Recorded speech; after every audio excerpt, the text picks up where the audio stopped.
नमस्कार दोस्तों, मैं भारत कौशिक आपका स्वागत करता हूं।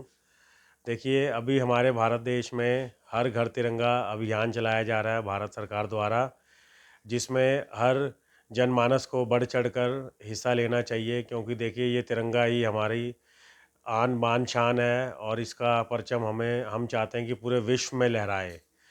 ये हमारे तिरंगे में 3 रंग होते हैं, सबसे ऊपर केसरिया, बीच में श्वेत और सबसे नीचे हरा, और बीच में जो अशोक चक्र होता है उसमें 24 तीलियां होती हैं।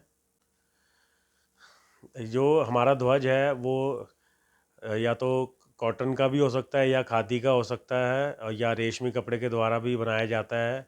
और जो इसके देखिए हमारे ध्वज को फहराने के कुछ नियम और कानून हैं, इसको ऐसे ही नहीं फहरा सकते, जिसमें अभी भारत सरकार ने संशोधन भी किया 2022 फ्लैग होइस्टिंग रूल्स में कुछ संशोधन भी किए हैं, जिसमें पहले की सूर्यास्त के बाद हम झंडे को नहीं फहरा सकते थे, लेकिन उसमें अब चेंज है कि जो आम जन है वो उसको कभी भी फहरा सकते हैं, लेकिन पूरे मान सम्मान के साथ। जैसे कि जो झंडे के नियम और कायदे हैं, उसमें झंडे को हम जब फहराते हैं उसमें जो है झंडे को टेढ़ा करके नहीं फहराना चाहिए बिल्कुल भी, और झंडा जो है मैला कुचैला नहीं होना चाहिए, बिल्कुल साफ़ सुथरा होना चाहिए वो। और जैसा कि मैंने बताया, वो सूती या खादी और रेशमी कपड़े के द्वारा बनाया हो सकता है, और झंडे के साथ किसी और चिन्ह का ध्वज उसके ऊपर ना हो, उसकी ऊंचाई हमारे राष्ट्रीय ध्वज से ऊपर नहीं होनी चाहिए, और ना ही झंडे पे कुछ लिखा होना चाहिए, कोई हस्ताक्षर या किसी तरीके के उसके ऊपर कोई ऐड या कैंपेन नहीं कर सकते हैं। और अगर हमारे राष्ट्रीय ध्वज पुराना होकर वो हो जाता है तो उसको आप ऐसे ही नहीं उसको कहीं पे रख सकते। उसको पूरे सम्मान के साथ, अगर उसको दो तरीके से, या तो आप उसे मिट्टी में दबाएं, लकड़ी के एक बक्से में रख कर तह बनाकर पूरे मान सम्मान के साथ उसे मिट्टी में दबाएं खड्डा खोद कर, या फिर उसको जलाया जाए, और उसके बाद फिर 2 मिनट का मौन व्रत रखा जाता है।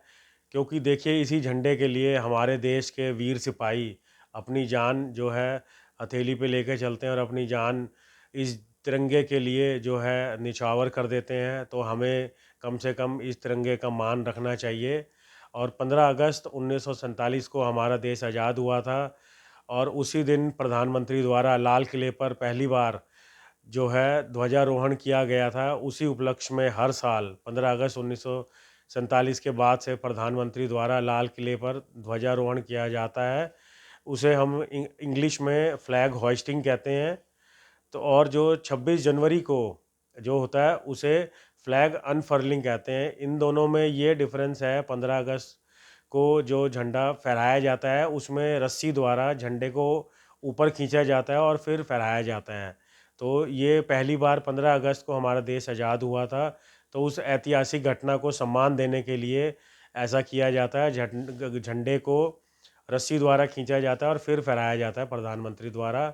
और 26 जनवरी को ये फ़र्क होता है कि उसमें झंडे को ऊपर ही बंधा होता है झंडा, और वहीं पे उसको फहरा दिया जाता है डायरेक्ट, जिसे कि अनफर्लिंग बोला जाता है। सरकार द्वारा जो है इस बार अमृत महोत्सव मनाया जा रहा है। सभी जनमानस को उसमें भाग लेना चाहिए। अपने घर, दफ्तर और सरकारी जो कार्यालय हैं उन पे और हर जगह जो है तिरंगा लहराया जा रहा है।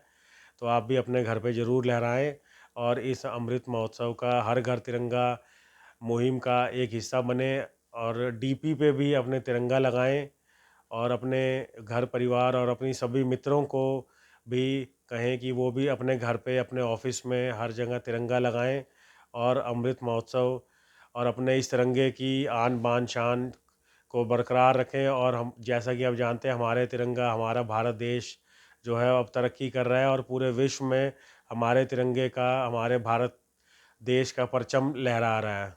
धन्यवाद दोस्तों। भारत माता की जय। वंदे मातरम। जय हिंद। अगर आपको वीडियो अच्छा लगा हो तो लाइक करें, शेयर करें और चैनल को सब्सक्राइब करें, और अपने सभी मित्रों के साथ साझा करें।